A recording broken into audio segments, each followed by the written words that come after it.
तो इस वक्त एक बड़ी खबर शेयर बाजार से आ रही है। शुरुआती हमने ग्रीन सिग्नल के बाद या शुरुआती बढ़त के बाद अब सेंसेक्स जो है वो गिरा है। सेंसेक्स में 700 अंकों से ज़्यादा की गिरावट फिलहाल दर्ज की गई है। निफ्टी में 300 अंकों से ज़्यादा की गिरावट है। इस पर हम एक्सपर्ट की बात लेने राय जानने की कोशिश करेंगे। हमारे साथ एसबीआई की पूर्व जीएम वृंदा जागीरदार जी जुड़ी हुई है, सुजाता पॉल जी जुड़ी हुई हैं, एक एक्सपर्ट के तौर पर वरिष्ठ पत्रकार आरती टिक्कू हैं और मेरे साथ अनुज तिवारी है। मलिका, मैं आपके सवाल को होल्ड करूंगा, एक बार वृंदा जी से समझ लेते हैं। वृंदा जी, बाजार की गिरने का कारण, वैसे हर पॉलिटिकल पार्टी और हर सरकार ये कहती है कि बाजार पर ज्यादा रिएक्ट नहीं करना चाहिए, लेकिन फिर भी एक ट्रेंड तो देता है।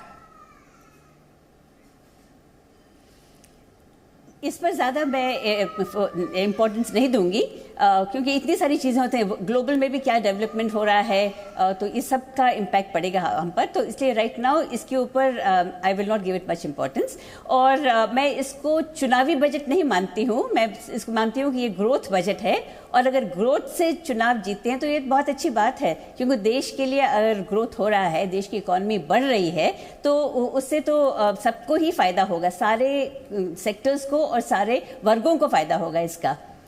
बिल्कुल ठीक कहा वृंदा जी ने। ग्रोथ से अगर सरकारें जो है फिर से चुनी जा रही हो तो ये इस देश की डेमोक्रेसी के लिए बड़ा पॉजिटिव साइन होगा। लेकिन दो नैरेटिव, सुजाता पॉल जी से एक सवाल ले लूं, मलिका मैं फिर आपके पास आता हूं।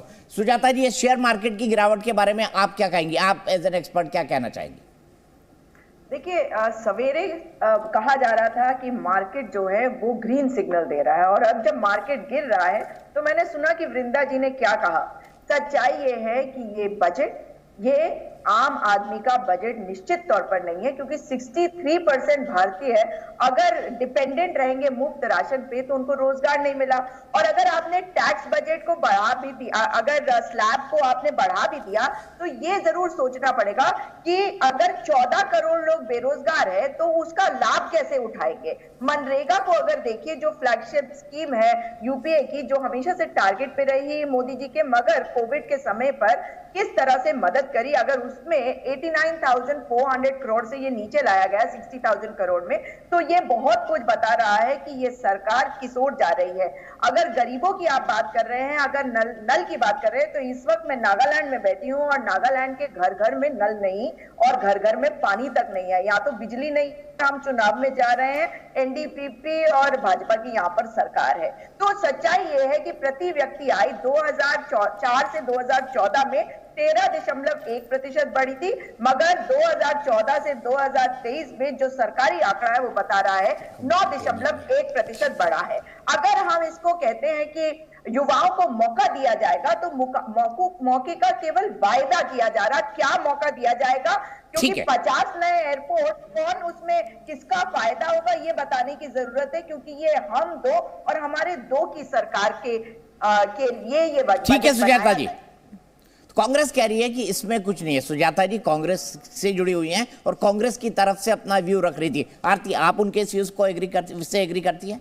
देखिए, वैसे मैं मार्केट एक्सपर्ट तो नहीं हूं, लेकिन उन्होंने ओवरऑल कहा है, सिर्फ मार्केट के बारे में नहीं। बट जनरली मैं आपको बताना चाहूंगी कि इस बजट में जो सबसे बड़ी इंपॉर्टेंट बात दिखती है वो ये दिखती है कि गवर्नमेंट इकोनॉमिक ग्रोथ की तरफ ओरिएंटेड है। 6.1%, 6.1% का जो हमने प्रोजेक्शन दिया है कि हम इस रेट पे ग्रो होंगे, ये दुनिया में सबसे बड़े हाईएस्ट ग्रोथ रेट होगा, जबकि बाकी दुनिया जो है बिल्कुल नीचे जा रही है। चाइना नेगेटिव में जा रहा था। तो ये कहना कि इस बजट में कुछ भी नहीं है, मिडिल क्लास के लिए नहीं है, गरीबों के लिए नहीं है, तो ये कैसे हो रहा है कि हम 6.1% जीडीपी रेट है हमारा, तो ये गलत है। दूसरी बात ये कि जैसे कि मैं पहले भी कहती आ रही हूं कि आप देखिए, गवर्नमेंट ऑफ इंडिया ने जो फिजिकल कंसोलिडेशन, उसका मतलब क्या है? उसका मतलब ये है कि जितना आपका खर्चा है और जितना आपका रेवेन्यू, जो आप टैक्सेस लेते हैं लोगों से, वो जो रेट है 6.4% अभी तक रहा है, ये फिजिकल डेफिसिट का रेट जीडीपी का, तो उसको नीचे लाने का उनका जो नंबर है वो 5.9%। वो उसका क्या संकेत? ये संकेत है कि फिजिकल हेल्थ कि जितना सरकार खर्च रही है वो उसकी उम्मीद है कि वो उतना ही रेवेन्यू जनरेट करे। रेवेन्यू आप जनरेट कैसे करते हैं? जब आपकी इकोनॉमिक एक्टिविटी होती है, जब आप इंडस्ट्री लगाते हैं, जब आप जॉब्स देते हैं, जब आपकी मैन्युफैक्चरिंग होती है, जब एक्सपोर्ट है, इंपोर्ट है, ये सारी चीज़ें जो होती है इकोनॉमिक ग्रोथ को आगे लेके जाती है, डेफिसिट को नीचे लेके जाती है। तो ये कहना कि इसमें कुछ नहीं है बिल्कुल गलत है, सरासर मैक्रो इकोनॉमिक्स के विपरीत है जो ये बोल रही है जी। तीसरी बात मैं कहूंगी कि मैं आपको 1 मिनट के लिए रुकूंगा, मुझे प्रधानमंत्री का एक स्टेटमेंट चला रहे हैं मल्लिका, उसके बाद आपसे मैं आपके पास आता हूँ, वक्त है हमारे पास अभी। तो प्रधानमंत्री मोदी ने बजट को मिडिल क्लास को देश की बहुत बड़ी शक्ति बताया है। पीएम मोदी ने कहा कि सरकार हमेशा मध्यम वर्ग के साथ है। क्या कुछ पीएम मोदी ने बजट को लेकर कहा, सुनिए। बहुत तेजी से बदलते भारत में मध्यम वर्ग, विकास हो या व्यवस्था हो, साहस हो या संकल्प लेने का सामर्थ्य हो, जीवन के हर क्षेत्र में आज भारत का मध्यम वर्ग एक प्रमुख धारा बना हुआ है। समृद्ध और विकसित भारत के सपनों को पूरा करने के लिए मध्यम वर्ग एक बहुत बड़ी ताकत है। जैसे भारत की युवा शक्ति ये भारत का विशेष सामर्थ्य है, वैसे ही बढ़ता हुआ भारत का मध्यम वर्ग भी एक बहुत बड़ी शक्ति है। मध्यम वर्ग को सशक्त बनाने के लिए हमारी सरकार ने बीते वर्षों में अनेकों निर्णय लिए और ईज ऑफ लिविंग को सुनिश्चित किया है।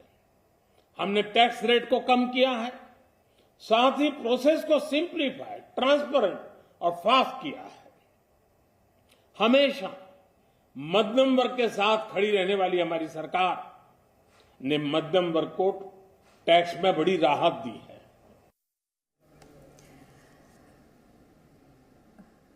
तो आरती जी, आप हमें समझा रही थी बारीकियां इसकी, लेकिन हमने सुजाता जी की जो स्टेटमेंट थी उस पर आपका रिएक्शन लिया, लेकिन वृंदा जी ने एक बात कही कि ग्लोबली क्या डेवलपमेंट्स हो रहे हैं उसका भी फर्क पड़ता है।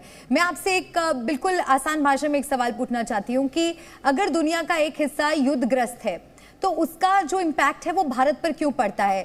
मसलन कि जब रसोई गैस के दाम बढ़े या फिर जब फ्यूल प्राइसेस बढ़े, जब महंगाई बढ़ी, आम लोग परेशान होने लगे, तो बताया गया कि भाई रूस यूक्रेन में युद्ध हो रहा है तो उसका असर है ये। इससे अगर आप हमें समझा सकें कि आपस में किस तरह से इकोनॉमीज कनेक्टेड होती हैं, क्यों प्रभाव भारत पर पड़ रहा है? देखिए, बिल्कुल सीधी सी बात है कि सारी जो इंटरनेशनल रिलेशंस है वो ट्रेड पर निर्भर होती है।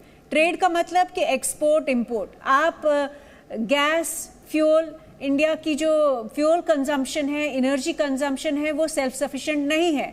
तो हम अरब वर्ल्ड से लेते हैं, हम गल्फ कंट्री से लेते हैं, हम रशिया से लेते हैं। अब जब युद्ध हुआ और जर्मनी, यूरोप जो है सबसे ज़्यादा डिपेंडेंट थी रशिया पे, और रशिया पे सैंक्शंस लगाई गई, अमेरिका ने सैंक्शंस लगा दी, यूरोप ने सैंक्शंस लगा दी, और जो तेल जनरेट हो रहा था रशिया में वो बेच नहीं, क्योंकि वो नहीं बेच पा रहे थे, एक डिसरप्शन हो गया सप्लाई चेन में। फॉर एग्जांपल, मैं एक छोटा सा एग्जांपल देती हूँ। डायमंड इंडस्ट्री है, जो सबसे बड़ी रॉ मटेरियल जो आता है डायमंड्स का वो रूस से आता है इंडिया में, और उस रॉ मटेरियल से गुजरात की, जो आपको पता होगा गुजरात में सबसे बड़ी डायमंड इंडस्ट्री है, वहाँ पे पॉलिशिंग होती है, कटिंग होती है, फिर जो वो फाइनल प्रोडक्ट जो डायमंड आप देखते बड़े बड़े शोरूम्स में मिलता है आपको, अमेरिका में, यूरोप में, और लाखों की तादाद में जाता है। तो वो अब सप्लाई डिसरप्शन की वजह से वो एक पूरी इंडस्ट्री जो है उस पर इम्पैक्ट आ गया। न माल आ रहा है, न माल जा रहा है, और ट्रांसपोर्टेशन कॉस्ट बढ़ जाती है जब अगर जैसे चूंकि फ्यूल नहीं आ रहा था, फ्यूल नहीं जा पा रहा था यूरोप, तो वो कहीं और से खरीद रहे हैं। तो कहाँ से खरीद रहे हैं? अमेरिका से खरीद रहे हैं।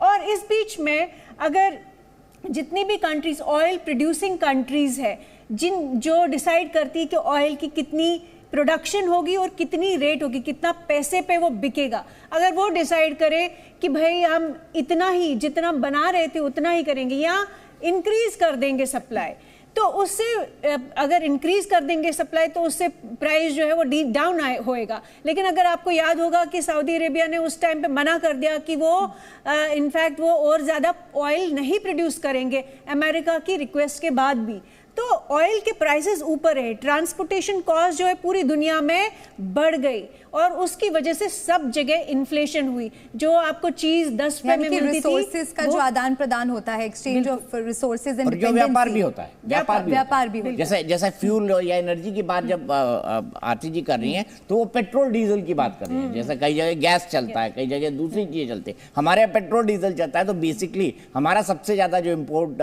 बजट है वो पेट्रोल डीजल पर ही जाता है। वो तो अभी हम कैसे मैनेज कर रहे हैं कि हमने रशिया को भी थाम रखा है, अमेरिका को भी थाम रखा है, तो हमारी गाड़ी चल रही है, वरना महंगाई में इससे भी बुरी हमारी हालत होती है।